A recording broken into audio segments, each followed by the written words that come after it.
Drone ক্যামেরায় কোন কোন বাসগুলো আসতেছে দাঁড়াচ্ছে, ড্রোন ক্যামেরা এটা ফলো করা যাবে। ড্রোন ক্যামেরা বসাইলেও রিস্কা সরানো সম্ভব না। কে কোথায় কি করতেছে না করছে সব ড্রোনের মাধ্যমে সব দেখা যাবে। এত কিছু করার আগে রাস্তায় যে গাড়িগুলি চলা বাঞ্ছনীয় সেগুলি করেন।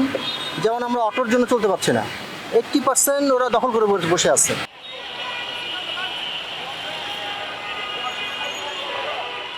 রাজধানী ঢাকার যানজট যেন প্রতিনিয়ত গিলে খাচ্ছে কর্মঘণ্টা। এর সঙ্গে বাড়ছে আর্থিক ক্ষতিও। যেখানে সেখানে বাস দাঁড়ানো এবং যাত্রী তোলার প্রতিযোগিতা যানজটের অন্যতম কারণ। নানা উদ্যোগের পরও এই সংকটের স্থায়ী সমাধান মেলেনি। তবে ট্রাফিক ব্যবস্থাপনায় এবার নতুন প্রযুক্তি যুক্ত করার উদ্যোগ নিয়েছে ঢাকা মেট্রোপলিটন পুলিশ। এআই ক্যামেরার পর আসছে ড্রোন সার্ভিলেন্স। ঢাকা শহর পুরা দেশ এক ক্যাপচার করা যায়, নিয়ে আসতে পারবে ড্রোনের লাগাই।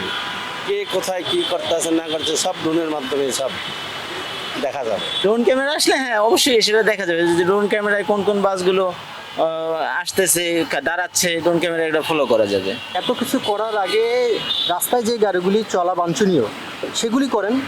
যেমন আমরা অটোর জন্য চলতে পারছি না, 80% ওরা দখল করে বসে আছে। এই বিষয়গুলি সমস্যার সমাধান না করে আপনারা নতুন নতুন প্রযুক্তি আনতেছেন, হ্যাঁ, এটা সুফল তখন মিলবে না। বর্তমানে এই যে ইয়াটা ট্রাফিক জ্যাম দিচ্ছে, এটা খুব ভালো হয়েছে।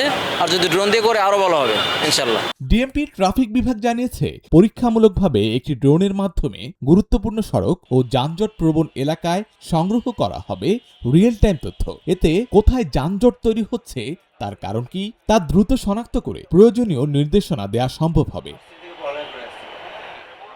শুধু যানজট পর্যবেক্ষণ নয়, ট্রাফিক আইন লঙ্ঘনকারী যানবাহন শনাক্ত করাও হবে ড্রোনের অন্যতম কাজ।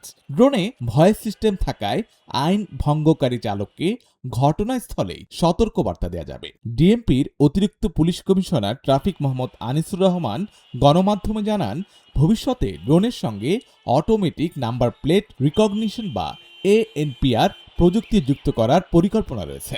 আগের থেকে অনেক ভালো হয়েছে। আগে সিঙ্গেল টিঙ্গেল কেউ মানতো না, এখন লাল সিঙ্গেল দেওয়াতে এখন সবাই মানে, আমাদের জন্য ভালো হয়েছে। লোকালের কথা তো বলে তো আর লাভ নাই। লোকাল তো এমনি খুশি এমনি করতে আছে, আর আমরা ভুল না করলেও আম করে ধরে। কোনোদিনও রিস্কা থাকলে নিয়ন্ত্রণে আসবে না। রিস্কা যদি থাকে, রিস্কা ওনারা তো ওই প্রাইভেট কারের ভিতর থেকেই চালাচ্ছে এবং সড়কের মধ্য থেকেই যাওয়া শুরু করতেছে। রিস্কা নিয়ন্ত্রণ করতে পারবে না। রিস্কা নিয়ন্ত্রণ যদি করতে হয়, তার জন্য রিস্কার জন্য আলাদা এক সাইডে রাস্তা বানাইতে হবে। এআই ক্যামেরা ঠিক আছে, কিন্তু তারপরও রিস্কা সড়কের মাঝখান থেকে সরানো সম্ভব। ড্রোন ক্যামেরা বসাইলেও রিস্কা সরানো সম্ভব না। বিশেষ করে ফ্লাইওভার ও এলিভেটেড এক্সপ্রেসওয়েতে হঠাৎ তৈরি হওয়া যানজটের কারণ খুঁজে পেতে ড্রোন গুরুত্বপূর্ণ ভূমিকা রাখতে পারে বলে মনে করছে ডিএমপি। তার মতে, টিকেটিং ও বাস রুট রেশনালাইজেশন কার্যকরভাবে বাস্তবায়ন না হলে শুধু প্রযুক্তি দিয়ে রাজধানীর যানজট পুরোপুরি কমানো সম্ভব নয়। এদিকে ড্রোন পরিচালনার জন্য ডিএমপি সদস্যদের প্রশিক্ষণও শুরু হয়েছে। প্রথম ধাপে তেজগাঁও বিভাগের একটি দল প্রশিক্ষণে অংশ নিয়েছে।